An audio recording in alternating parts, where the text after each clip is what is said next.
Hello friends, આજે હું તમારી સાથે શેર કરીશ વાયડી મોમ્સ કિચન સ્ટાઇલ વડાપાઉંની રેસીપી. તો આ વડાપાઉં બોમ્બે સ્ટાઇલથી થોડા અલગ હોય છે. તે સ્વાદમાં થોડા સ્પાઇસી અને એકદમ ટેસ્ટી લાગે છે. સાથે વડાપાઉંનું વડું સ્પેશિયલ મસાલા સાથે બનાવશું.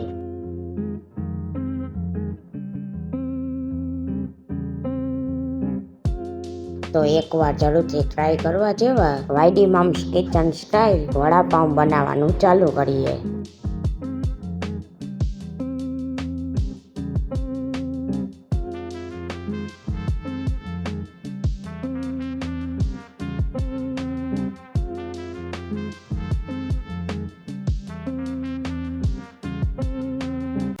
સૌથી પહેલાં વડાનું બહારનું લેયર કરવા માટે મેં અહીંયા 2 કપ જેટલો ચણાનો લોટ લીધો છે. તો તેને વજનમાં લખીએ તો 250 ગ્રામ જેટલો લોટ લીધો છે અમે અહીંયા. હવે તેમાં સ્વાદ અનુસાર નિમક નાખશું. પછી તેમાં 1/4 ટીસ્પૂન હળદર પાવડર એડ કરશું. સાથે જ 1 પીંચ જેટલી હિંગ. તો વડાના બહારના લેયરમાં થોડી હિંગ એડ કરવાથી તે પચવામાં હળવો રહે છે અને મસાલાના લોટમાં સારી રીતે મિક્સ કરી લઈએ. તો હવે બેટર બનાવવા માટે થોડું પાણી એડ કરતા જઈને આપણે બહારના લેયરનું મીડિયમ થીક અને ચમચીમાંથી પડે તેવું બેટર તૈયાર કરી લઈએ. તો વડાનું બેટર તૈયાર કરતી વખતે આપણે એ વાતનું ખાસ ધ્યાન રાખવાનું છે કે આપણે એકસાથે વધુ પડતું પાણી એડ નથી કરવાનું. જો આપણું બેટર પતલું થઈ જશે તો તે વડાના મસાલાને સારી રીતના કોટ નહીં કરી શકે. તો કોઈ પણ જાતના ગાંઠા વગર આપણું બેટર તૈયાર થઈ ગયું છે. અને તૈયાર થયેલા બેટરની કન્સિસ્ટન્સી બતાવું તમને તો તમે જોઈ શકો છો તે આ રીતના ચમચામાંથી રેપરની જેમ પડે છે. તો અહીંયા આપણું બેટર મીડિયમ થિક છે, તે વડા માટે પરફેક્ટ છે. તો આ રીતનું બેટર તૈયાર કરવામાં મારે અડધો ગ્લાસ જેટલા પાણીની જરૂર પડી છે. તો હવે આ બેટરને પહેલા ફેટવાનું છે. તે પહેલા વડા એકદમ ફૂલેલા બને તેના માટે 1/8 એટલે કે 1 પીંચ જેટલો બેકિંગ સોડા એટલે કે ખાવાનો સોડા એડ કરી દઈએ. તો હવે વડા તળાયા પછી બહારનું લેયર એકદમ ક્રિસ્પી રહે તેના માટે તેમાં 1 મોટી ચમચી ગરમ તેલ એડ કરી દઈએ. તો હવે આ બેટરને આપણે ફેટવાનું છે એટલે કે સારી રીતના મિક્સ કરવાનું છે. જે બેટરને એક જ ડાયરેક્શનમાં આ રીતના ફેરવતા જઈને આપણે તેને સારી રીતના ફેટી લઈએ.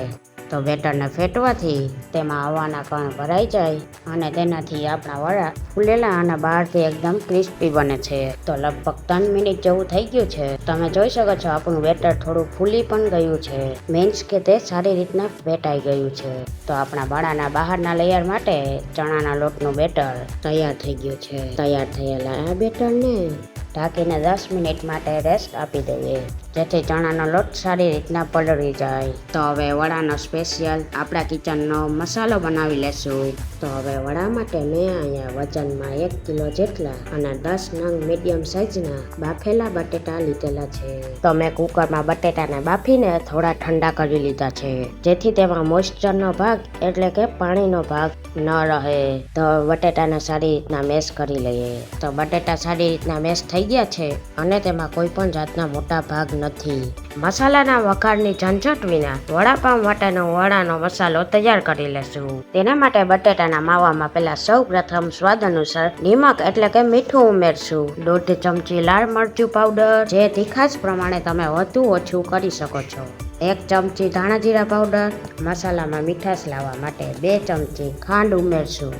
ચમચી 1 ગરમ મસાલો, 2 ચમચી આદુ મરચાંની પેસ્ટ, જેનો સ્વાદ આપણા મસાલામાં ખૂબ જ સારો આવે છે. ને 2 લીંબુનો રસ એડ કરી દેશું. મસાલામાં લીંબુનો રસ એડ કરવાથી મસાલો એકદમ ચટપટો લાગે છે. ને સાથે 1 કપ જેટલા કોથમીરના પાન એડ કરીશું.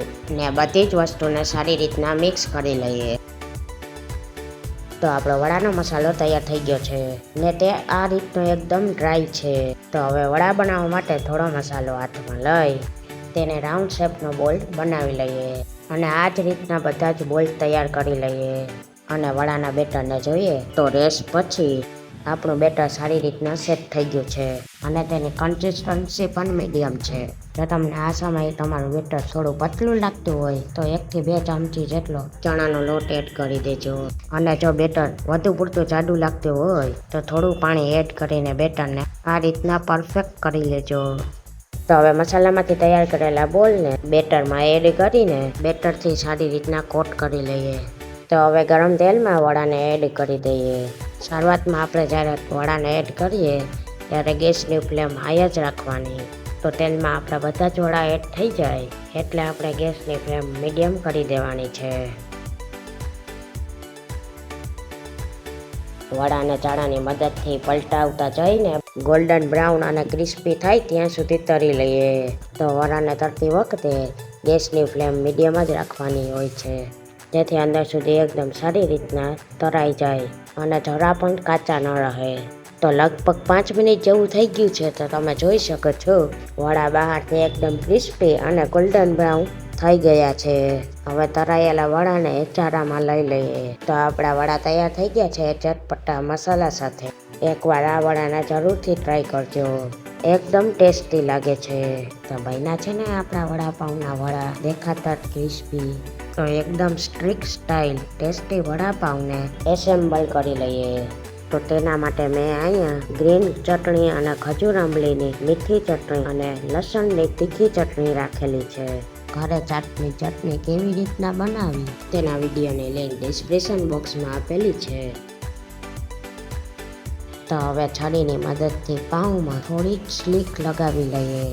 આપણે પૂરી સ્લીક નથી લગાવવાની, ફક્ત અડધા જ પાઉંમાં સ્લીક લગાવવાની છે. તો હવે વડાપાઉંના બેઝ ઉપર સૌથી પહેલાં કોથમીર મરચાંની લીલી ચટણી લગાવી લઈએ અને પાઉંને પલટાવીને બીજી સાઈડ લસણની તીખી ચટણી લગાવી લઈશું.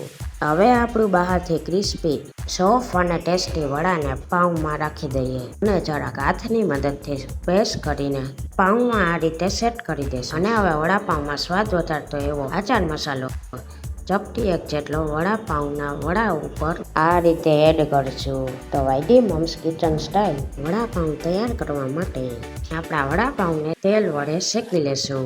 અહીંયા આપણે તેલને વડાપાઉંની આજુબાજુ એડ કરવાનું જેથી આપણું વડાપાઉં એકદમ સારી રીતના બધી જ સાઈડથી શેકાઈ જાય.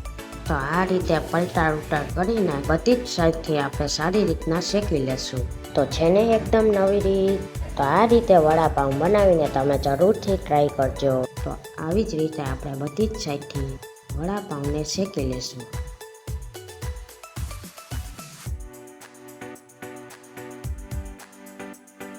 તો આપણું વડાપાઉં શેકાઈને રેડી થઈ ગયું છે. તો તેને ચટણી સાથે સર્વ કરી લેશું. તો છે ને એકદમ નવી રીત અને અલગ રીતથી વડાપાઉંની રેસીપી અને બનાવવું કેટલું જ સહેલું છે. તો આ રેસીપી જરૂરથી ટ્રાય કરજો.